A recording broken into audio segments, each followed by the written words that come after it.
Hey everyone, Nick Engvall here. Before we get into today's episode, I want to tell you about some of the people that make the sneaker history community and this podcast possible. It's more important than ever to think about who you give your money to when you're buying clothing to go with your kicks. Our friends at Guilty Goods started their brand with a goal of giving back, especially to the communities that make sneaker culture possible.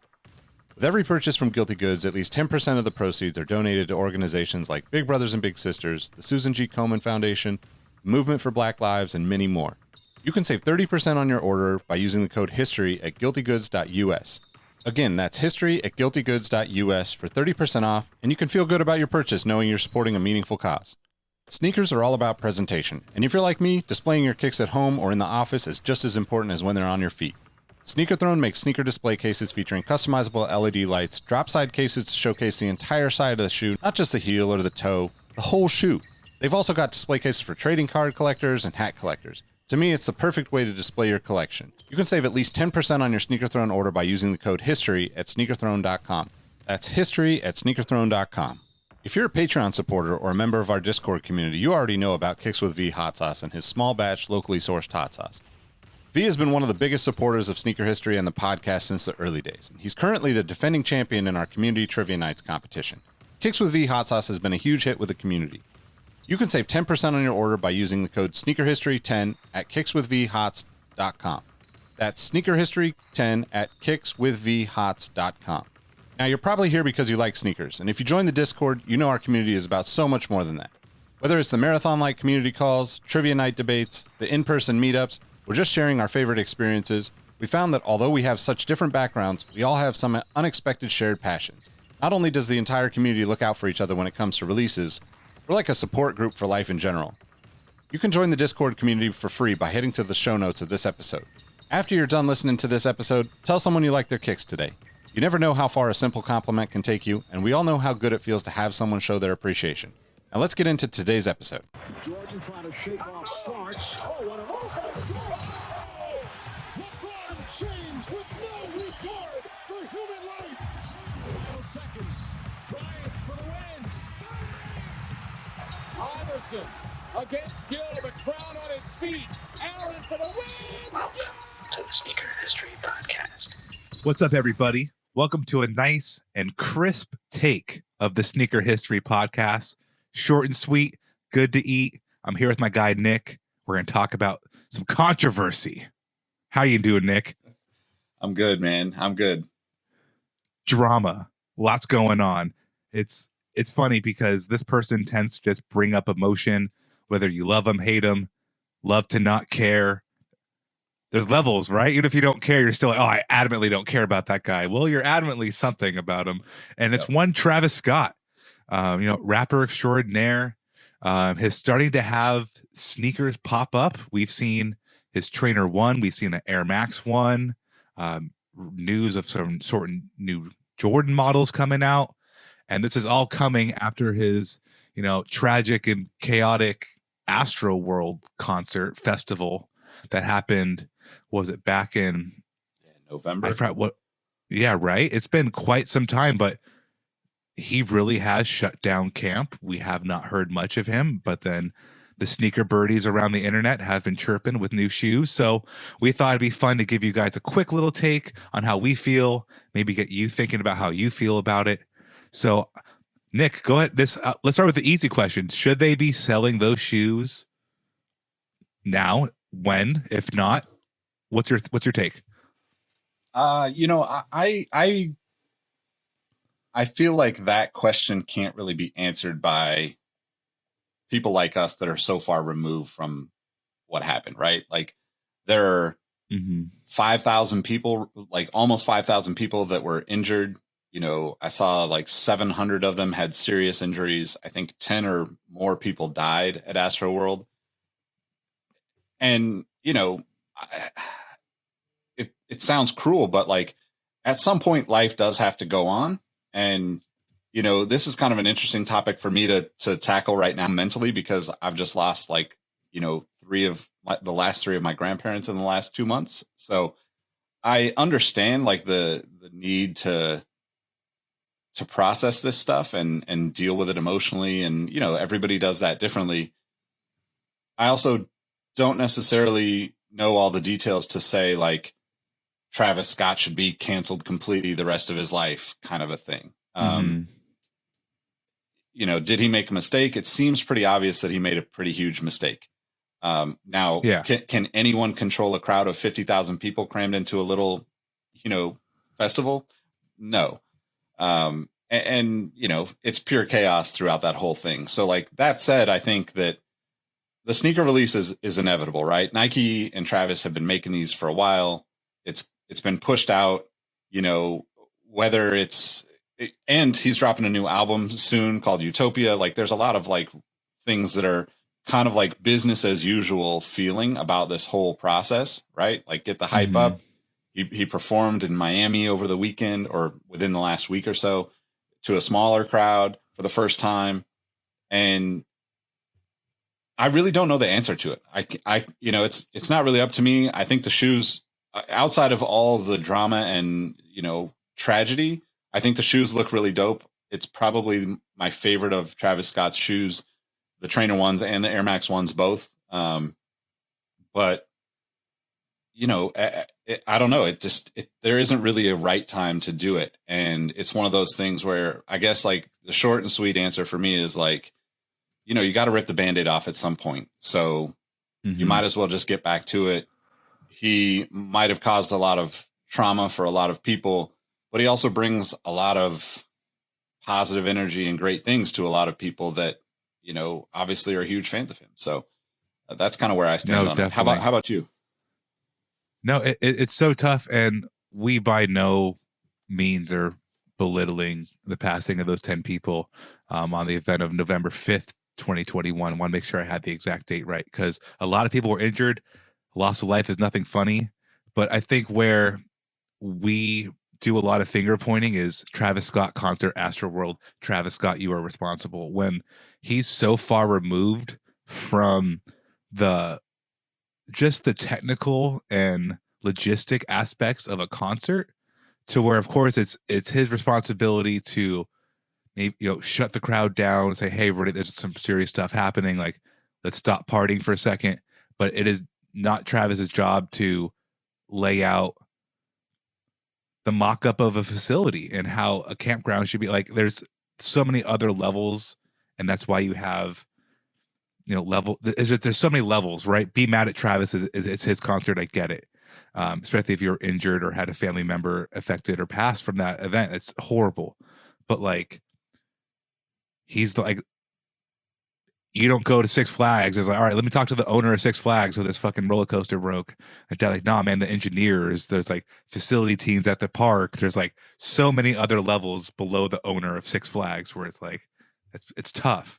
I'm definitely on the same camp of, you know, you have not even just ripping the Band-Aid off, but just like time passes and things have to keep moving. Those shoes, it's not just about the shoes, but they were produced. This music is being made. He's a young man with a life to live. Like, you know, not to be incompassionate, but, you know, he's not Kevin Spacey. He's not so many of these other people who've done some really horrific things to people, places, things. Repeatedly horrific things. In some cases, yeah. Right? And there's just like so many worst perpetrators of whatever, whether it's unsafety or toxic, you know, there's this levels, right? So I don't think it's completely fair to be like, oh, Travis Scott killed 10 people. Like, that's all kind of effed up in my book. The same way Michael Vick, right? He atoned for what he did back in the early 2000s. There's people who have done way worse, people who are still doing what he did. There's other things, but you think Mike Vick and you now think like, oh, F him. And, you know, there's this perception's an ugly thing. Yeah. And I personally also associate Travis Scott with like happiness and good energy and being hype and like good stuff. And I like the shoes. I like his music. Like, I want to see more. It's been kind of like not quiet. I mean, it's been quiet from him, but like, I don't realize like, oh, I could go for some new Travis Scott music until I realize I haven't heard it since November. And good of him. And a lot of people have a hard time backing off and being like, no, I'm still going to do me. Like, fuck this, you know? I think he showed not only remorse, but just like understanding of a situation. Like, maybe it's not the best for me to go on tour right now, or maybe it's not the best, like, to have that kind of insight to yourself and have the right people around him, like reinforcing that. He's played every card he could play right. So drop the shoes, drop the album. Yeah, I think the other thing that's really tough about these situations, and when somebody like we all as quote normies, see a celebrity or an entertainer do something that is not right in our in our perspective.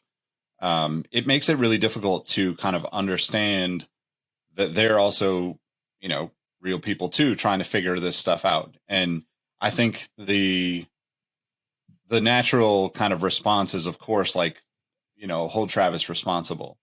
But then the other kind of almost natural but like fucked up response is that anything that he does good to try to benefit the people, like he had, I can't remember all the things that were listed out, but there was a thing a couple months back that I read where, he started a new foundation. He's offered to pay like, all sorts of things to help cover, the recovery for these people. And, obviously you're not going to bring people back to life, and that sucks. But also you can only do so much to, make good of your mistakes. And I'm not saying that like he should stop doing, like he it's not that he should stop making amends with these people and all the people that were injured and hurt, and the families connected to all these people, right? Like they're going to deal with this the rest of their lives. And I think that a decent human being is going to do their best to continue to support those people. Will we know as like, normal people how much he does? Are we to decide what's right and what's wrong with it? I just don't think that's possible. And I think that, the thing that sucks and the most kind of like frustrating thing in any of these situations is seeing so many people like dismiss the fact that he's trying to help and trying to be supportive of the people that he hurt. And I'm not just talking about Travis Scott. This happens in every situation like this, where there's a tragedy or there's some celebrity that causes, pain or suffering to a group of people, or, maybe a small group of people even. And like, if you have remorse, of course, like that's what you should do. But for some reason, society kind of makes it seem like, oh, the remorse is just to sell albums. The remorse is just to sell tickets to my next show or whatever that is. And that kind of sucks, because Travis Scott or anybody else, I genuinely believe that most human beings are good in nature. And because of that, like I would probably give people more second chances than, maybe other people would. But that's the only way that these people get to like better their themselves and become better because of their mistakes. And for me, like, shit, I wouldn't be anywhere without making all the mistakes I did before I got to where I'm at right now. And if I stopped making mistakes, I'm not going to become a better human being for the rest of my life. So I kind of just look at it in a much higher level situation or way. And in a situation like this, thankfully that I have not been in any situation like that I had to deal with such a terrible situation. And hopefully I never do. Hopefully anybody that is out there never has to. But sometimes tragedy happens. And I think for me, like, it's impossible to know the situation that the people that were really, really impacted by this are going through. And at the same time, like, I do think that, like, the world keeps turning, unfortunately or fortunately, depending on how you look at it. And for me, like, the releases of the shoes and the album and all that is just like, I don't know. It could be good. It could be bad, but either way, it just has to happen. You want it to keep going. So you want life to keep going in a kind of way it has to. I think we could wrap on this. It's like when you're in trouble or when you have something happen or you have adversity in your life and you're at that point where it's over, but your life's still a little uncomfortable. You're like, what do I do? I've been working on this, whatever it could be, but you still want to have yourself ingratiated with your circles and society and feel like, okay, we've moved on, right? So he's worked so hard, to have Nike Jordan collabs like that, like, to just like, okay, you don't get to have any of that anymore ever again. It's just like whatever level you've personally experienced where you're grounded and you're like, okay, the grounding's over. I still did that thing.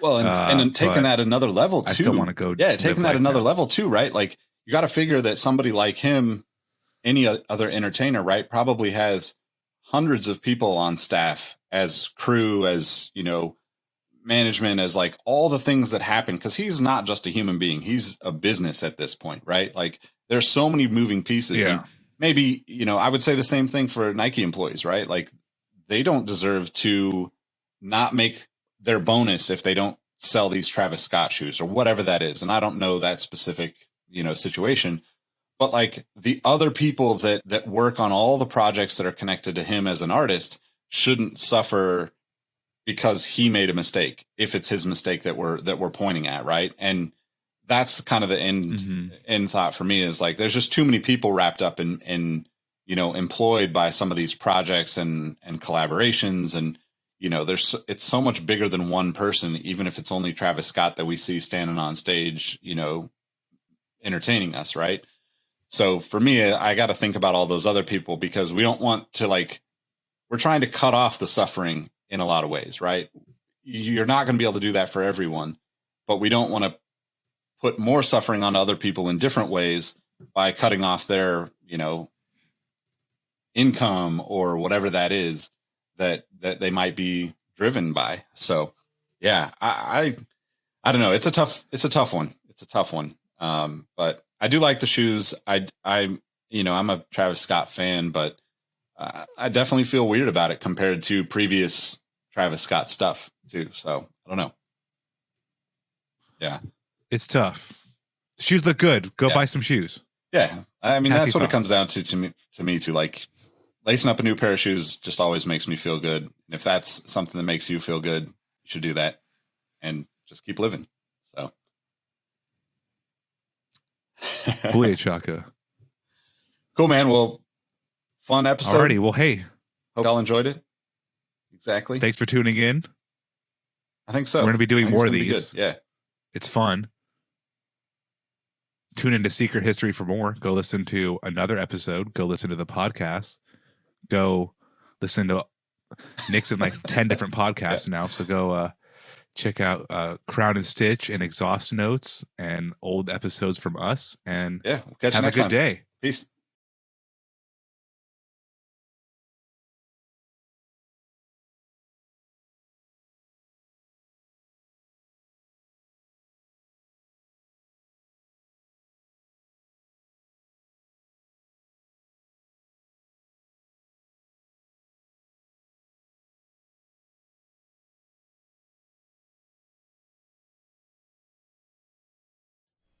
Hey everyone, this is Nick again. Before you take off, do us a solid and head over to Apple Podcasts to leave us a review. Give us a rating on Spotify and Amazon Music, and make sure you're subscribed to our YouTube channel, because we have even more video content coming soon. Speaking of new content, we have an amazing community of sneaker enthusiasts that hang out in our Sneaker History Discord on a daily basis. While sneakers is a connection point that brought us all together, we've all discovered countless shared passions that we have in common with each other. We recently launched a couple of new podcasts directly from our community.